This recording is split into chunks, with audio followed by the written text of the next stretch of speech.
my opinion, Hurricane Ida was a blessing in disguise for the Saints. Packers fans are idiots.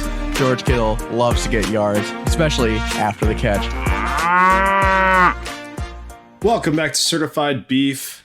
This week, in the midst of the NFC, AFC championships and the Super Bowl, we are going to look back upon times back before the season where we gave our record predictions, and we do have Andrew Bailey back on.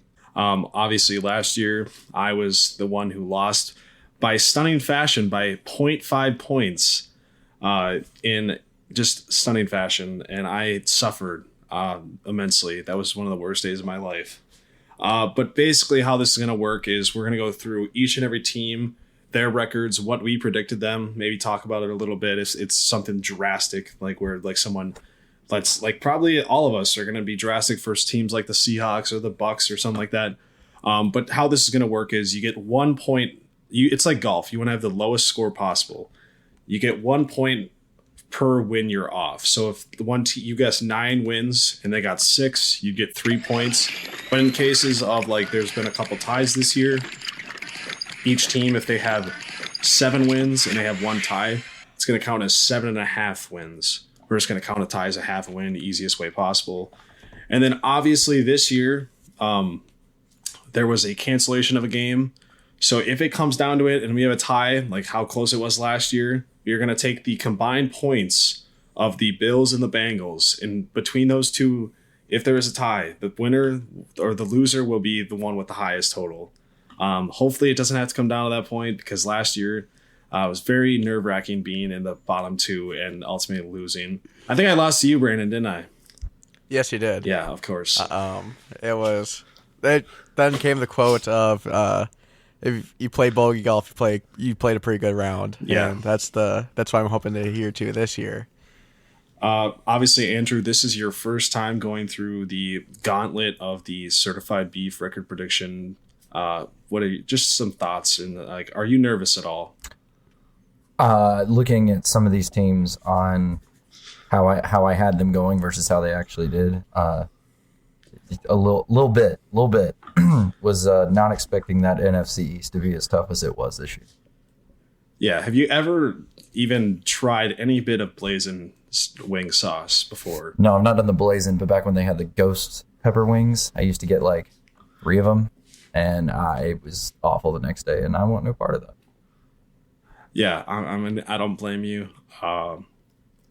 Yeah. I mean, there is a trend that from last year that I know of that I'm not going to say Brandon does know, but I have a good inkling of what may happen, but I'm not going to say anything. But we're just going to get right into it. We're going to go in the same order as we did of our original record predictions. We're going to start in the AFC North, starting with the Pittsburgh Steelers, who came in 3rd in the division at 9-8. Andrew, what did you have the Steelers going this year? I had them going 12-5. I thought they just needed a quarterback, and I really did think Mitch was going to have a coming out year. My MVP, and just didn't even hold the job for the whole season. Fair. Brandon, how about you? Is Mitch done in your eyes now? Is he history? I think so. I'm going to pull a Brendan Roethlisberger. I think he got yanked too soon. And I think the hype behind Kenny Pickett is undeserved. I think that's a fair assessment. But he also does have Matt Canada, so who knows what he can do. All right. Brandon, how about you? I had them going a much more reasonable 7-10. I figured that they were always a team that stayed near 500, but I thought this year, without a solid quarterback, they'd be just below. And I was decently right. Yeah, not bad. I unfortunately had got them going 4-13. Not very good. I mean, this is just me not respecting Mike Tomlin enough, I would say. But stop the count. Yeah, but no, I didn't believe in this squad. I didn't believe in either quarterback, Matt Canada, obviously. But credit to the Steelers for pulling out another 500+ season. All right, moving into the first place Cincinnati Bengals. They finished 12-4. Andrew, what did you have the Bengals going this year? I had them 15-2. I thought they would just end up splitting one of those rivalry games, and then they had a game that was canceled. So I think that was a little unfair, but that's its own thing. Yeah, I agree with you. That's kind of unfair. Brandon, how about you? I had them going at 13-4. The first couple of games this year scared me a little bit, but then they figured it out after that rough 4-game stretch at the beginning. Yeah, so you actually were victimized of the cancellation because you could have had a perfect thing. I perhaps wasn't. I guess 12-5. I got the same amount of wins as they did, so that's a perfect one for me. That's one on the board for me. That is one on the board for perfect predictions.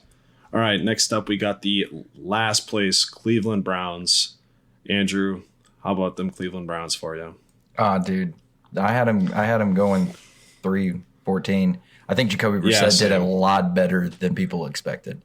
Yeah, I was in the same boat as you. I had them going for 3-14 as well. So we both underestimated the Jacoby Brissett Browns. You guys called me crazy. I saw right through them. 8-9, perfect record in the books. No, Let's get it. They were 7-10. Oh wait, close enough. 8-9. I looked at last year's record. Last year's record. That's right there. I'm gonna delete that column. 8-9, still only one off. Still saw right through them. Fair enough. All right, to end it off, the AFC North, you got the 10-7 Baltimore Ravens. Andrew, what did you think about this Ravens squad to start the year? I thought it was going to be the exact same as last year, and I had them going 8-9. Lamar needs out. The Ravens it's not there. It's not there. I think they've got talent on it, but I just don't think John Harbaugh. I can never pronounce his name. Yeah, I just don't think he has it in him to actually really. Yeah, he had the 1 year, Joe Flacco, all that, and then against the Niners, and I don't know. I don't see him ever going back. Yep, I mean, fair. Brandon, how about you? Yes, I predicted the Baltimore Ravens to go 9-8, and obviously can't account for Lamar being out, but overall, pretty solid.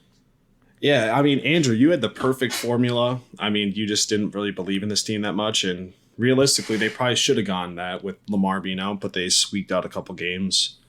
I, on the other hand, had them going 12-5. I was definitely a believer. I feel like if Lamar's healthy, I think they easily can go 12-5.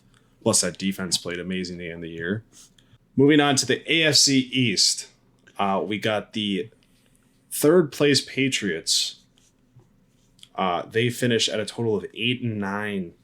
Andrew, what do you think? I had him I had him at 9-8. So, a bad loss year. I'm happy with that. I think we all actually had him at 9-8. We all had him at 9-8. We were one not lateral ball from being perfect records. Yeah. I forgot about that game. And or maybe a loss, or maybe they don't lose to the Bears next time. Yeah, exactly. Yeah. All right, and then the Buffalo Bills finished first place in the division, 13-3. And again, we all had the same prediction, I'm pretty sure, at 15-2. 15-2. Yep. So definitely a little. They definitely, just like last year, I feel like people had them high expectations to go be the 1 seed, and they came up a little bit short of that. I will tell you this now. This season, I don't think the Bills will. It's solidified. I don't think the Bills will ever be there, and I think Joe Burrow is better than Josh Allen. I don't think that's a Bills debate. are such a regular season team. Yeah. I mean, I think that's a pretty fair assessment. I don't think anyone can argue that Joe Burrow isn't better than Josh Allen at this point. All right. Last place in the AFC East, you got the Jets going 7-10. Andrew, how about them Jets? Collapse at 3-14. You guys doubted the Jets. See, 3-14. But then they absolutely did do what the Jets do. Yeah, they did. They did collapse. You are right. But you expect worse from Zach Wilson, and they got some common sense. They actually pulled him. Yeah. And that didn't help us. Hey, I saw this team, just middle of the road team. I thought they were going to improve from last year, which they did, and they improved just enough. I had them going 6-11, but they went 7-10, so I was pretty close. All right, the Miami Dolphins finished second in the AFC East, sneaking into the playoffs at 9-8. Andrew, give me that how about hole the in one. Dolphins? 9-8. I said that they would be the ones that might sneak by the Pats because I am a believer. There was the whole Tua situation, but I'm a believer in those Dolphins. I actually also got it. I to didn't think they remember did it with- calling them 9-8. To think they did it with like Skylar Thompson, like that's impressive. Yeah, it's crazy. I saw this one thing or whatever. They're like, the Dolphins, they fired Brian Flores, they added Tyreek Hill, they added Bradley Chubb, they got an offensive guru, and still somehow found out a way to go 9-8 once again. It was just a funny TikTok I saw. I think the biggest thing though was Tua getting injured. Oh They no, looked I unstoppable. know. It was more a joke. That I thought it was just funny. Yeah. Brandon, you were Like, on the wrong side though of this. You were not in the camp Yeah. of perfect ones. 11-6. You were. I don't high. know. I was way too high on them getting Tyreek Hill. But I mean, know it's were you only though? Like you just said though, you 2 said wins that off. they were looking unstoppable. I think they easily had a Pats go 11-6 because they were 8-3 at one point. They could have finished the year 3-3. That's true. I guess I was just a little too optimistic because the Dolphins are now kind of just falling into that trend of being super middle of the road. Yeah, that's fair. All right, moving on to a great division, the AFC South. The Titans finished second in the division at 7-10. Andrew, I had him at. how do you feel? I had him finishing second in the division, but I had it at 6-11. Hey, not bad. No. Not bad. Brandon? I had them at 9-8, middle of the road team. One off from their total, but yeah. Nashville, beautiful city. Titans are kind of a trash team now. I was high on this team, mainly because like the coach, Vrabel, he's a great coach. But this year they weren't able to overcome all these injuries like they did last year. I think that's why they didn't finish with 11 wins. But yeah, no, I was definitely off on this team. All right, moving into the last place, or no, not the last place, almost last place, Indianapolis Colts, 4-12-1. Andrew, Dude, how about them Colts? I had him at 8-9. I thought, Michael Pittman playing good ball. I really did think that Matt Ryan would do well for him, and wasn't the answer. But they'll get their quarterback this year. Hopefully. Brandon? Yeah, I was also in the camp of 8-9. Thought Jonathan Taylor have another spectacular year. Thought the offense couldn't get worse with Matt Ryan over Carson Wentz. They had that whole weird Sam Ellinger starting experiment, and then Jeff Saturday, which I don't know why they gave him an interview to be the actual head coach now. That was crazy to me. But That's funny. Yeah, 8-9. They might have just told him, like, good job, we're going other places. They might have just I really hope they did. Yeah, I was off. I was way off. I thought this was going to be the best quarterback they've had since Andrew Luck, because I didn't think Matt Ryan was that bad, but obviously not very good. And his team was awful. I had him going 11-6, so definitely not a very good prediction by me. Definitely my worst so far. All right, moving into the first place, Jacksonville Jaguars at 9-8. Duval. Dude. 3-14. Trevor Lawrence, man, he came through in a lot of big games. Yeah, I was in the same boat as you. That was just a shocking finish of the season. Like, they easily could have gone 3-14, and they just pulled the rabbit out of the hat to finish out the they year. did. I had them going 5-12. Wasn't much to be expected from this team based off of last year, but they proved everybody wrong. It shows that Doug Peterson really is a great coach. Okay, I have a gripe about that because I understand that he's a good coach, but let's be honest, like he wouldn't even be considered a coach of the year candidate if it wasn't for the Titans just absolutely choking the division away in the last 6 weeks of the season. Yeah. Yes. But also you got Trevor Lawrence from what he was last year. Okay, but Trevor Lawrence is not average. that bad. That he is literally he was a generational talent. He's a top 10 quarterback already by the end of the season. Like he is that good. Like that last year, that I see him being a top 10 quarterback everywhere. Like I don't think that's far-fetched at all, but I think that the Urban Meyer situation was just awful, and that's why he wasn't able to show that he is a top 10 quarterback in this league. That's my only gripe is that, I mean, yeah, credit to him. Like if it was like a steady like 500 team the whole year, it'd been different, but for him to rally the troops and win that many games to finish season, I mean, you can't argue that though. Like, I mean, but that's the only thing about him being a coach of the year is there's a lot of stuff that people don't look at. But going into the last place Texans, 3-13-1. Not bad, everyone. I had him at 2-15. Yeah, I mean that's not bad at all. No, I had him a high ceiling of 5-12. Yeah, you did. I had them at 1-16, so I guess I was the one who underestimated them a lot. 1-16, and they won 2 more games than they won. All right, last division in the AFC, the division we all thought was going to be the greatest division in the AFC. We started last or the second or the third place Raiders at 6-11. God, I had them 11-6. I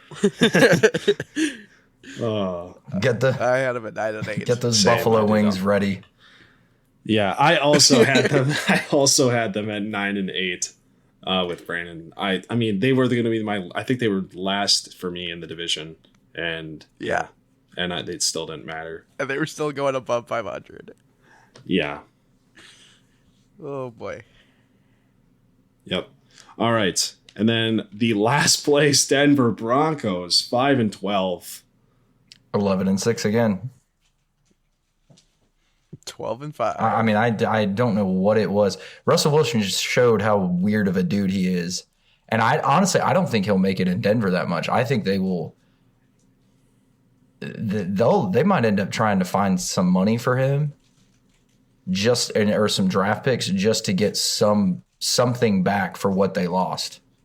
No, I think I'm not on that boat with him yet. I think he showed flashes, and I think Nathaniel Hackett is the worst coach in NFL history, like one of the worst. Like I think that goes without saying. Like anything, like he was so bad. But Brandon did worse than us, so that's all that matters on that one. It will always be funny that they hired the game manager guy to be their interim head coach. Yeah, that was too. Nathaniel Hackett. Yeah, it's just funny though because you got Nathaniel Hackett.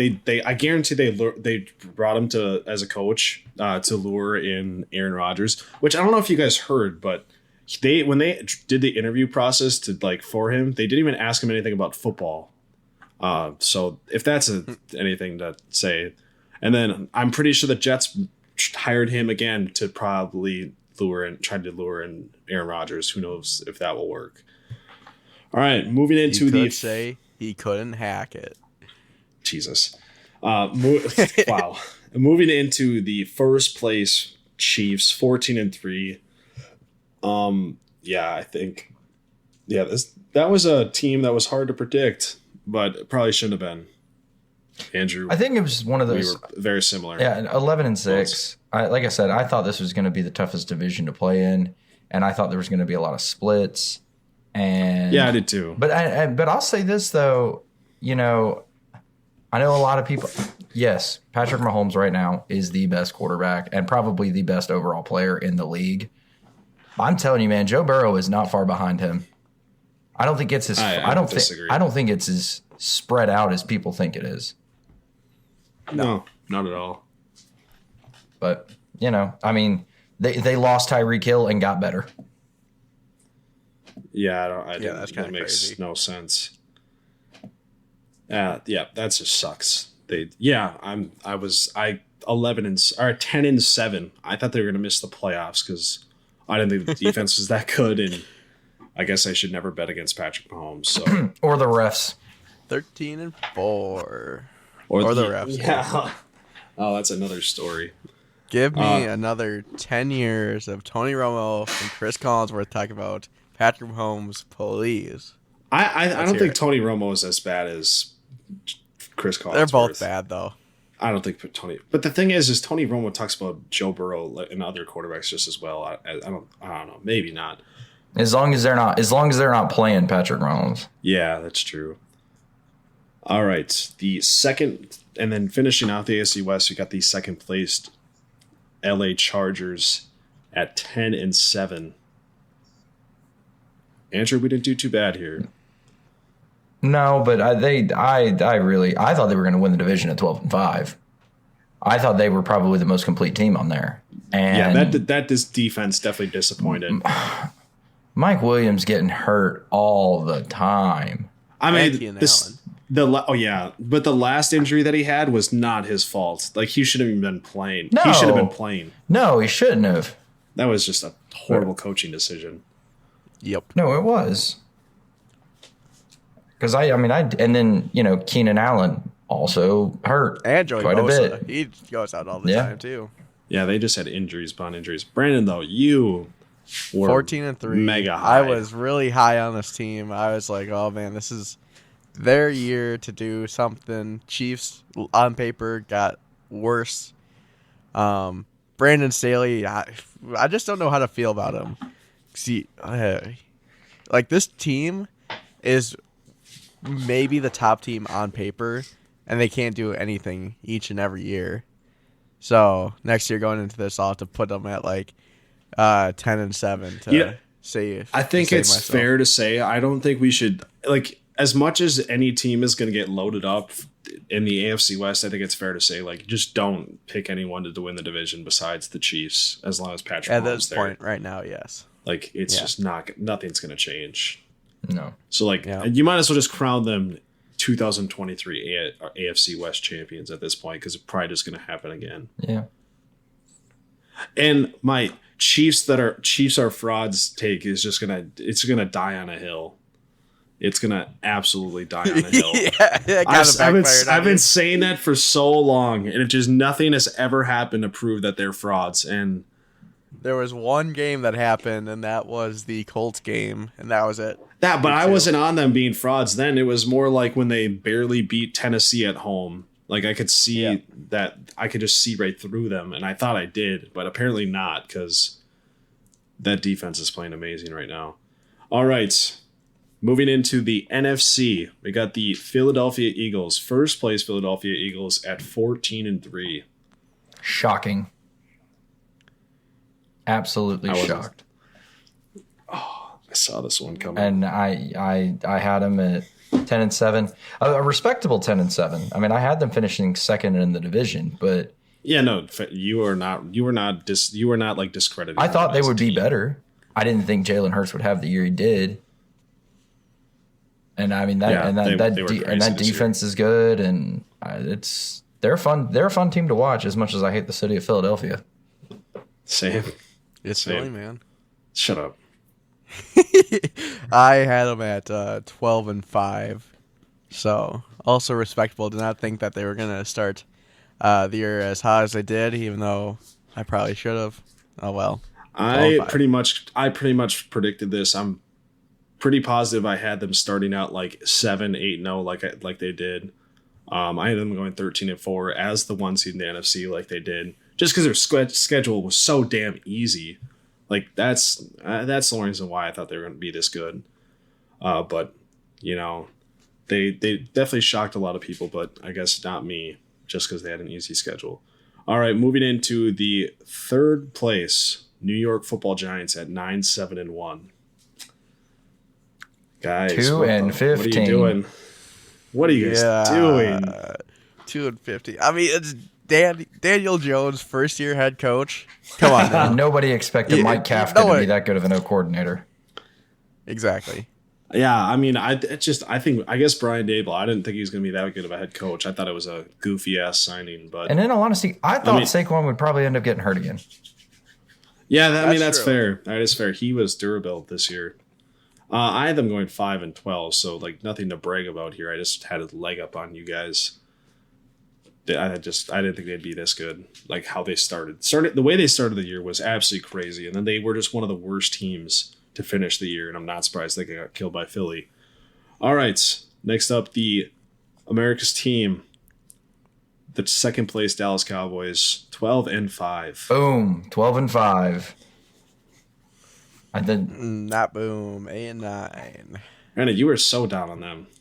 Why though? The Cowboys. You didn't think Cowboys are the Bills of the NFC. Yeah, well, they proved that in the playoffs. Regular season team.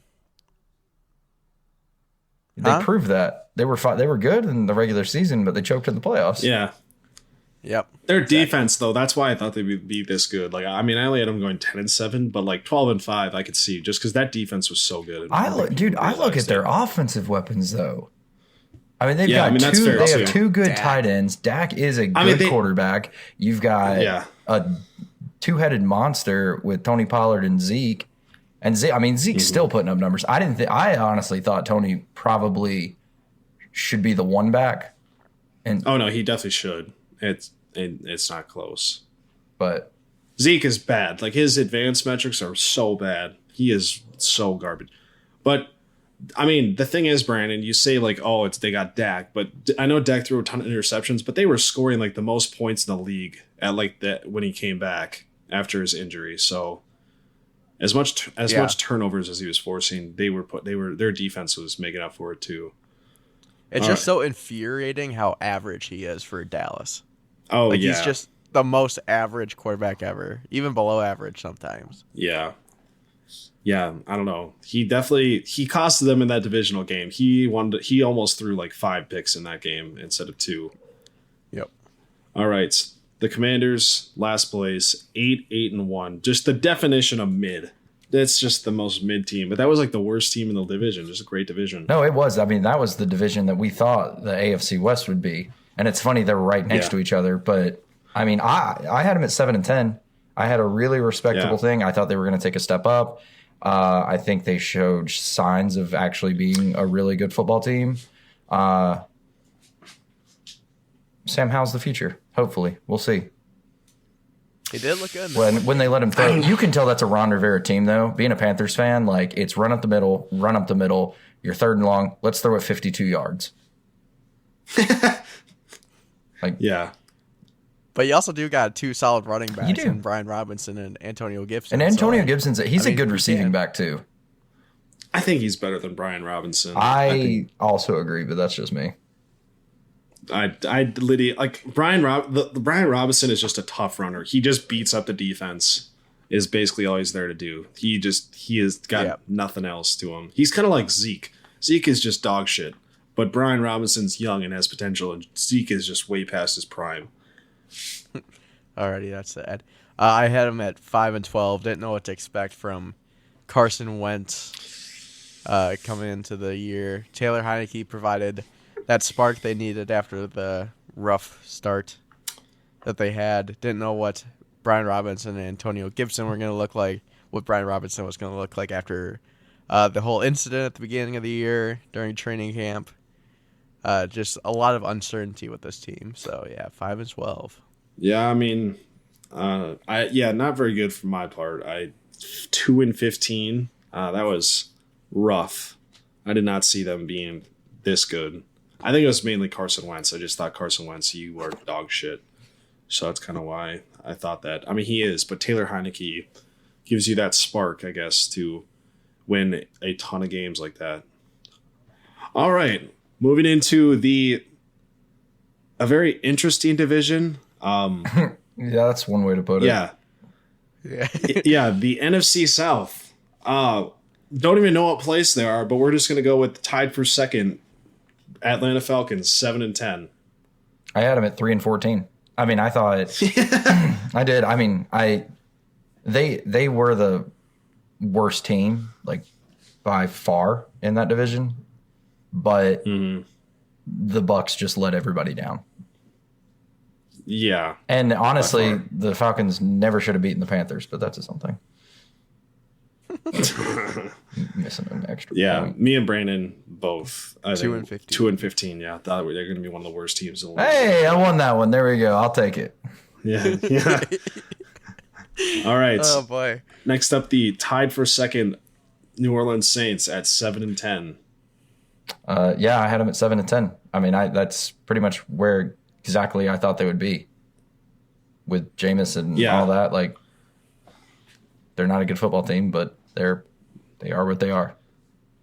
I had them going I'm just going to skip over Brandon because you did so bad, and you can say it after. But I had them going 9-8. Basically, I thought Jameis Winston would play the whole year, and I think Jameis Winston is a better quarterback than Andy Dalton, so I think he held them back.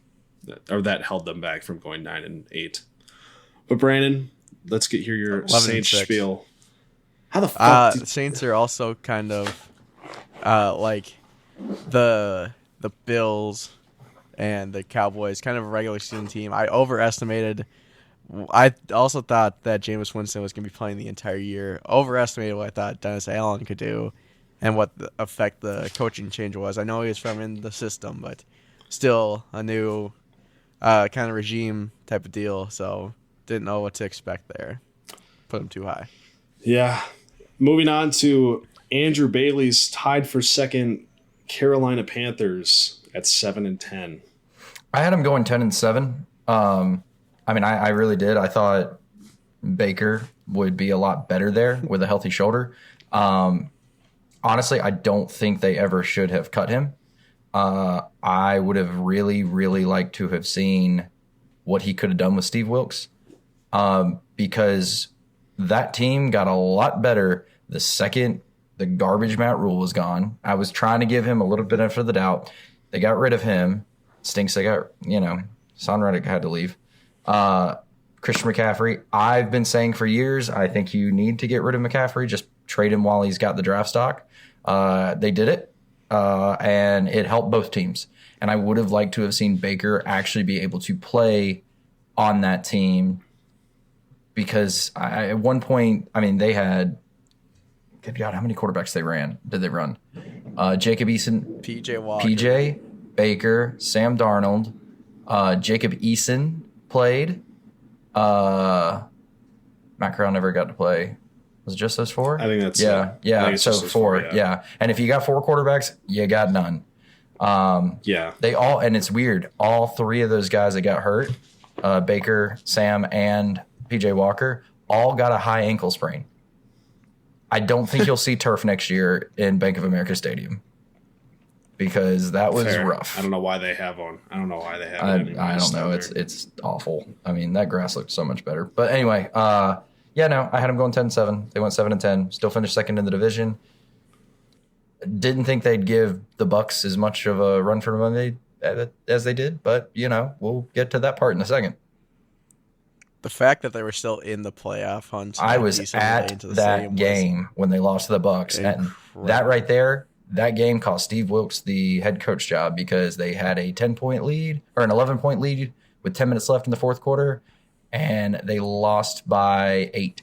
I want to say. Yeah. I mean, me and Brandon did pretty well here. I had 7-10, baby. I had on the money. 6-11.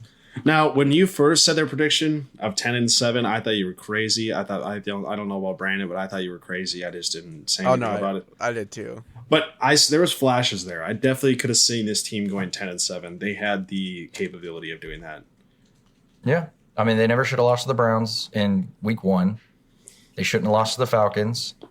And then they shouldn't have lost to the Bucks, and that puts them at 10-7. Actually would have won them the division, because they beat the Saints the next weekend. That's crazy.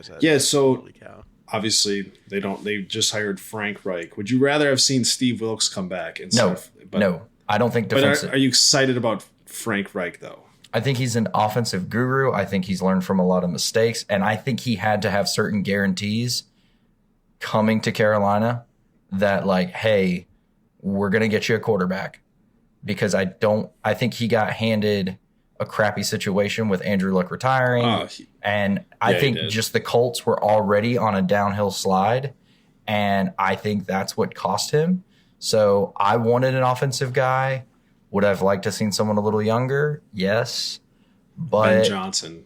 I would have been fine with Ben Johnson. I would have been fine with Ken Dorsey. I'd have been fine with Mike Kafka. I just am to the point. It just felt like they settled. It felt like they settled when they were the only team to hire a coach that early. Yeah, I don't know. I'm with you. Unless he gave them the best interview ever. Well, I think it's kind of cool. It was crazy. I think they also kind of wanted a little bit of a story with it. He was the first quarterback of the Panthers ever, so that's kind of neat. I mean, he threw their first touchdown pass. So I'm like, all right, like, give the guy a shot. But that's not neat if you don't win football games. But I think this is something that you can get a guy. They need the fans back. They need someone that is going to actually bring that whole fan base back to reality. Because I was like watching a video today of that 15-16 team. And like, I remember it was just fun. Like it wasn't even just like they were a good football team. They were a fun team to watch and be around with, like all the sideline antics and everything else. And like that whole region, not even just like Charlotte, but the entire North South Carolina, like everyone was going nuts. And I remember it being a really cool atmosphere during that time. And I think that's what we need to get back to. For sure. All right, moving into the first place, Tampa Bay Buccaneers at 8-9. Ugh, gross. Had them going 14-3. Same. 12-5. Collapse. Woo! I guess I just didn't think that they're. Well, I mean, they lost their center at the beginning of the year, but I didn't see their offensive line just depleting to the nth degree. It was atrocious how bad it was. And I mean, the defense didn't play great, but the defense played good enough to where this team had the ability to go like 11-6 probably if they had a good offensive defense line. Was so inconsistent though. They'd have like 3 good games and 3 bad games, and then back and forth. And Mike Evans is the laziest route runner I've ever seen in my life. Well, yeah, 'cause he's not a route runner. No, but just in general, like he, even on like vert routes, he just stops. Yeah. Like it honestly looks like it doesn't try. But the Panthers' future does look bright because I think Tom Brady's done with the Bucs. I think that's fair to say. No, I think it'll be the Panthers' division again after this year. Yeah, because I don't know what the Falcons, they have like an up and coming roster, so they're not there yet. They definitely like overexceeded this year. Saints, you have no idea because they have the ability, but with quarterback, you never know. But definitely the Panthers, their future looks nice. Do you wish they would have traded like Brian Burns and stuff like people were talking about, or DJ Moore? No, you need to build around those guys. I don't think they should have gotten rid of Hassan Reddick. Did they do that in the offseason? That they just let him walk? Yeah. Like they needed to make sure that they're already running bad on cap space right now. The move I think they need to make, honest to God, is, and I don't think they'll do it, I would not take a quarterback this round because I don't think without giving up too many picks, you're going to be able to move up to get CJ Stroud or Bryce Young, and I do not think Will Levis. Yeah, you'd have. I don't want him. I think you give Matt Corral a shot, and you've got Sam one more year, and you've proven that these guys can win. They can. They're not good. Yeah. But they're enough to get you in a place. And if you can have Brock Purdy doing what he did with the 49ers, I think you can teach these guys a little better. I want either another linebacker or give J.C. Horn some more help.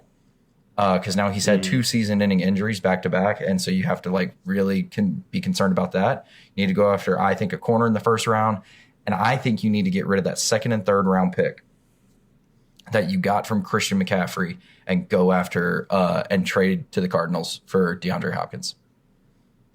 So you don't want Anthony Richardson? I saw that he was like possibly going in the top 10, which is crazy. No, I would like either some more help at the receiver spot like a good like slot route runner to take a lot of the pressure off DJ Moore. And I do think Terrence Marshall Jr. is doing better. I don't think he's the answer. I would be fine if they took Josh Downs at 9. And I know I'm a North Carolina fan, but route running, that kid is insane. Like, he is insanely good at that. I think he's number 12 on the big board right now.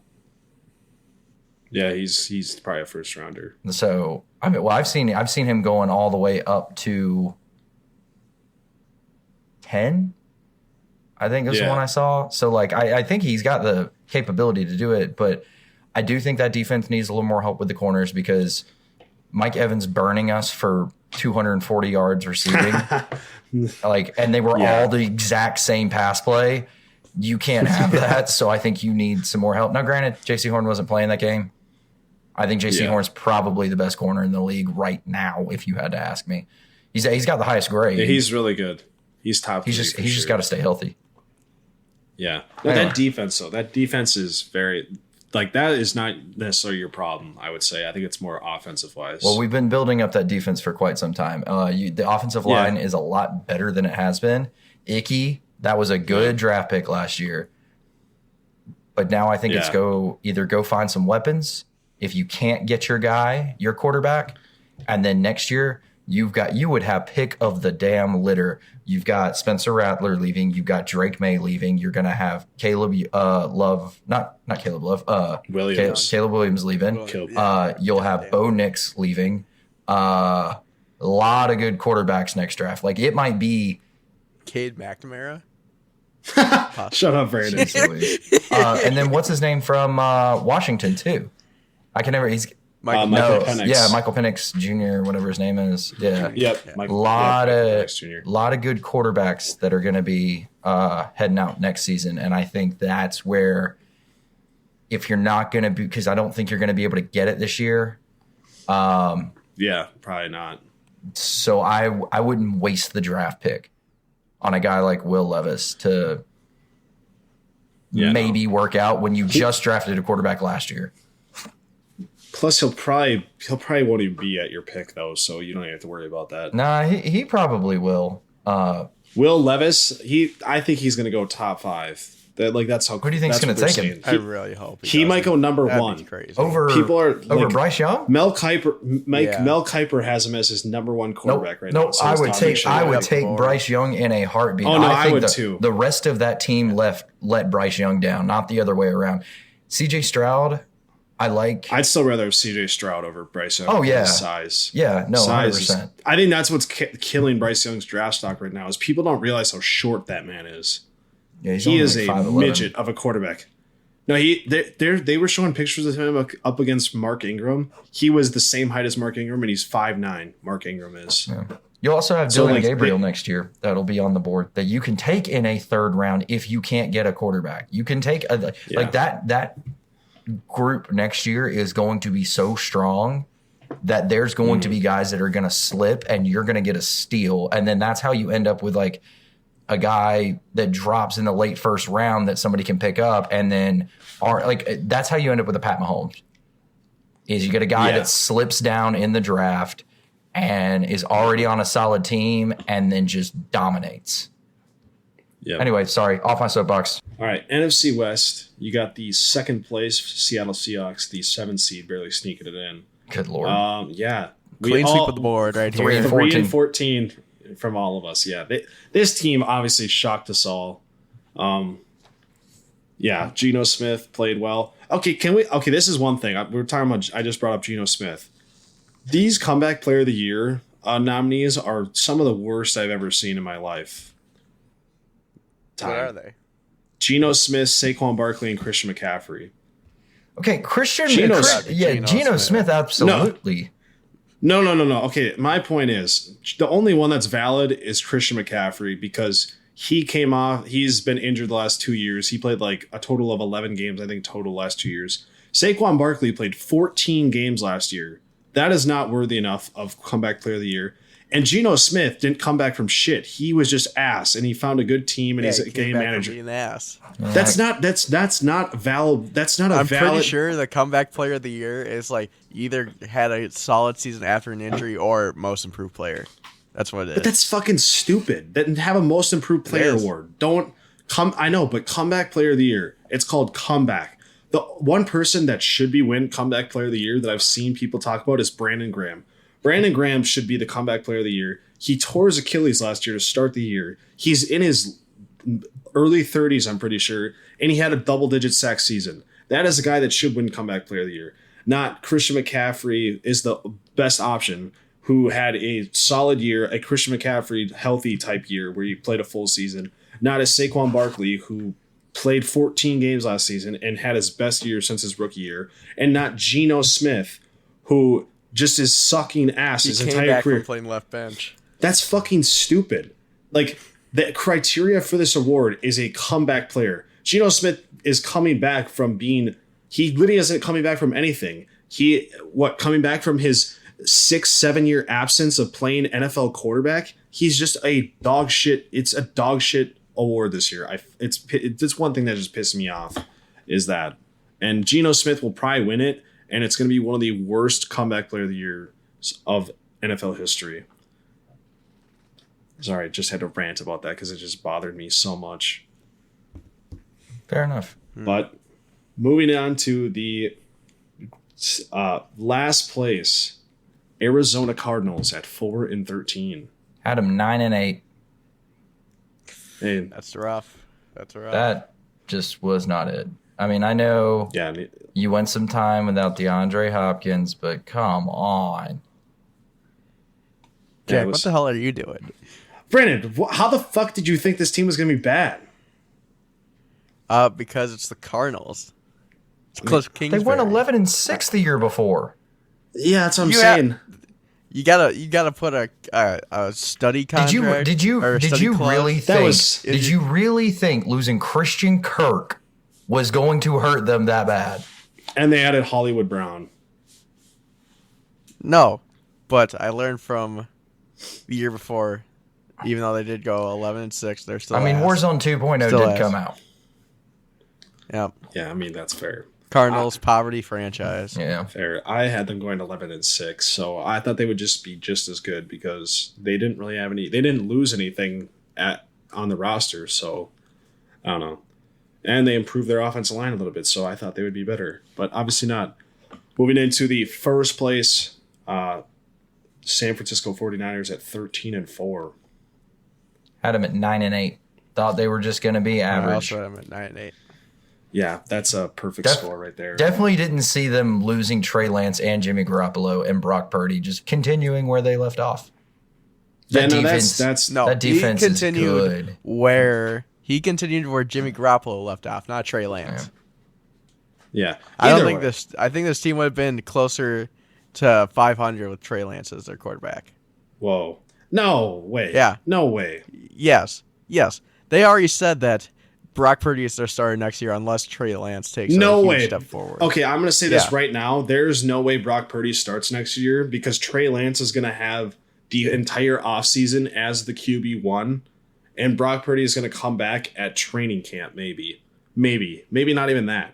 There is no way Brock Purdy starts at quarterback next year. Brock Purdy has spent more time as QB1 this year than Trey Lance's entire career so far. But Brock Purdy just had a horrible arm injury. And he's going to be out till at least August, the beginning of August. And he's still getting opinions on if he should have surgery or not. That means he's guaranteed to be out to the middle of August, most likely. That's the middle of training camp. There's no way he's going to be able to get enough reps to play next year, to start the year. He will not start next year. That's like a bold prediction, I guess. He will not start for the 49ers next year, week 1. It will be Trey Lance, unless they trade him. I could see Trey Lance getting traded this offseason. It will be Trey Lance starting. Jimmy G's a free agent, I'm pretty sure. So still out the door. Jimmy G is obviously gone. It will be Trey Lance will start next year, week 1, or Tom Brady. Those are the only 2 quarterbacks that will start for the 49ers. And if Tom Brady starts, they trade trade Trey Lance.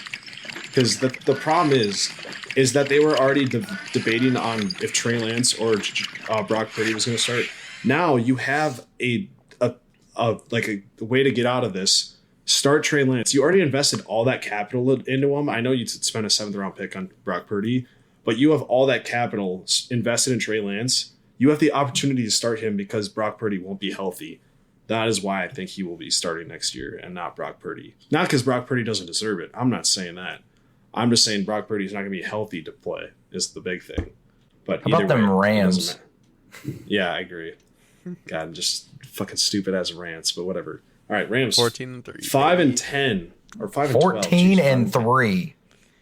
14-3. Wow, I had them going 12-5. That might be the worst one yet. I think that's the worst one by all of us.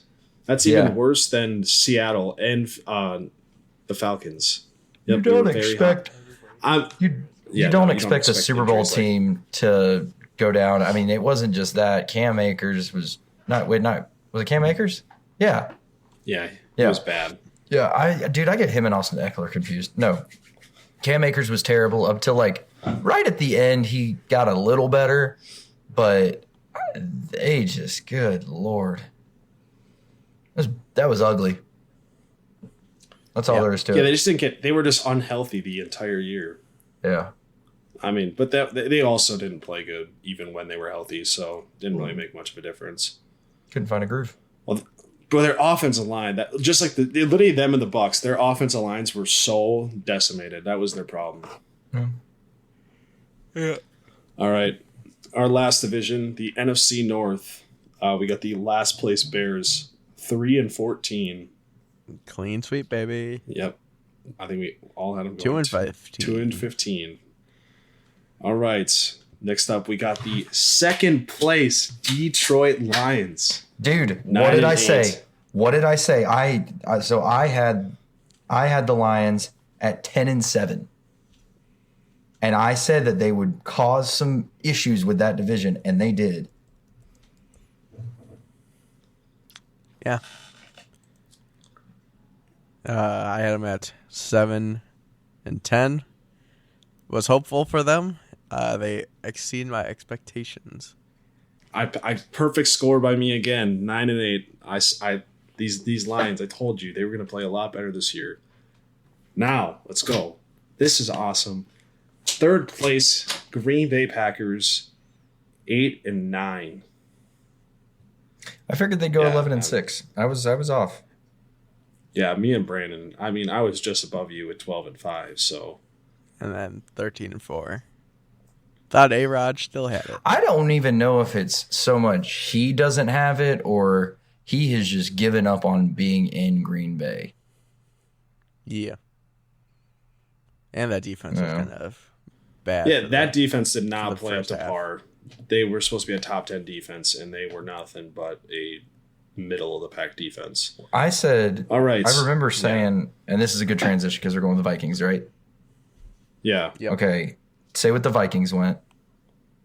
The Vikings went 13-4. Okay, I had them at 11-6, and I remember thinking though that the Packers might somehow end up with a tiebreaker over the Vikings for the playoffs. I did not expect that, but the Vikings played with fire all season, and it showed in the playoffs. Yeah, no, I knew it was coming. I knew it was coming, but it was still a fun ride. That was one of my favorite seasons ever, though. It was so fun. Well, that's just cool to see Kirk Thuggins. Yeah, I know. It's just a great season. Brandon, you nailed this one. I nailed this one. You called me the ultimate homer or something like that, and the ultimate homer got it right. So yeah, I mean, I was just trying to. Yeah, I was at 12-5. I out-homered the homer. Okay, if we're talking about all-time gripes this year, this is my all-time gripe. Kevin O'Connell not being a nominee for the Coach of the Year is even more blasphemy than the Comeback Player of the Year nominees. Absolute blasphemy.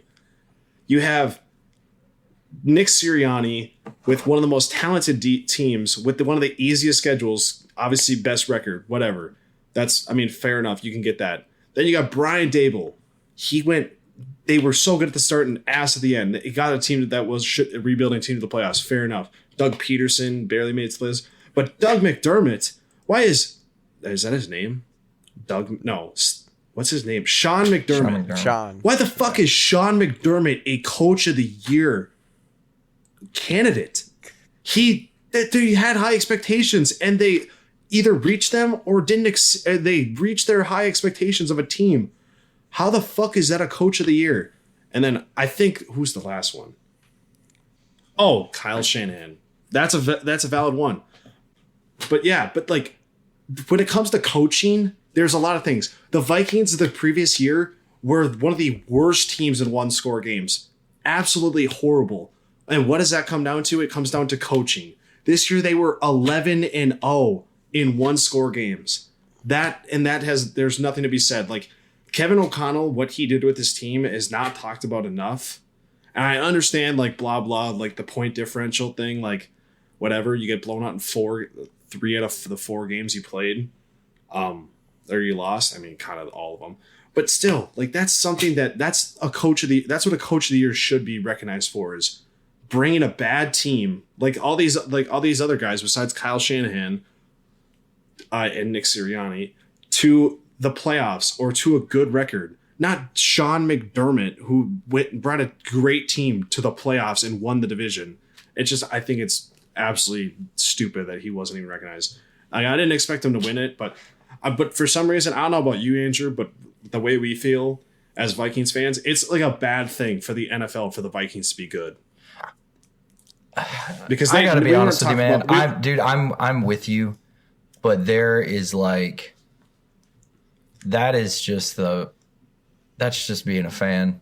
I mean, dude, the daggum Chiefs fans would complain that the NFL doesn't give them calls, doesn't want them to do this. But like, I will say this.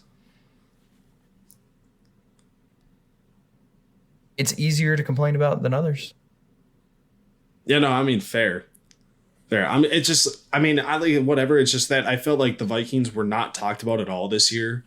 And they were taught. The only thing they were talked about that I can honestly remember them being talked about was, I remember them saying that when TJ Hawkinson went to the Vikings, that it might not be the best thing. I was excited about it because I thought that was going to like really help, especially because he was on my fantasy team. But it was that and talking about the point differential. Yeah, that's all they talked about all year. And how, like, are the Vikings really good? Or are they just getting lucky? Yeah. Like, I mean, yeah, obviously, like, in the end, like, I could tell, but I think, like, the problem is, like, people were just saying we weren't a good team. Like, I understand we might have been frauds, but people were just not giving us any credit as being a good team. Like, no bad team goes 13-4.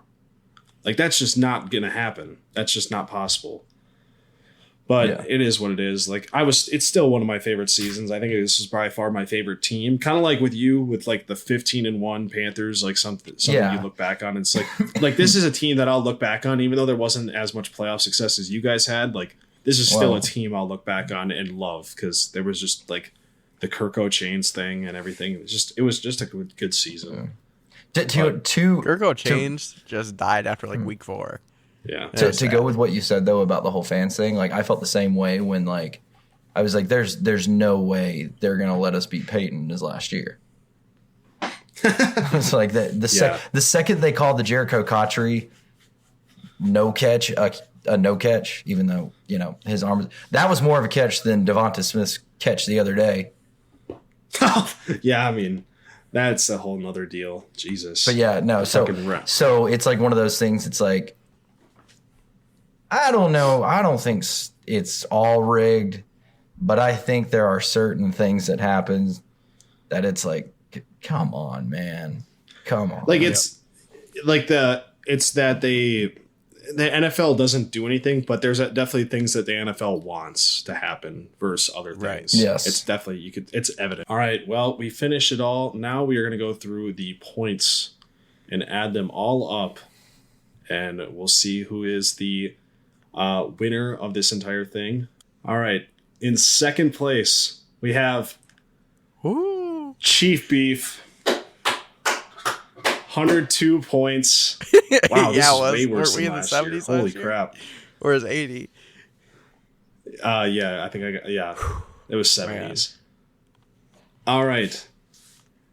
And the loser of the Certified Beef second annual record prediction Blazin Challenge punishment is...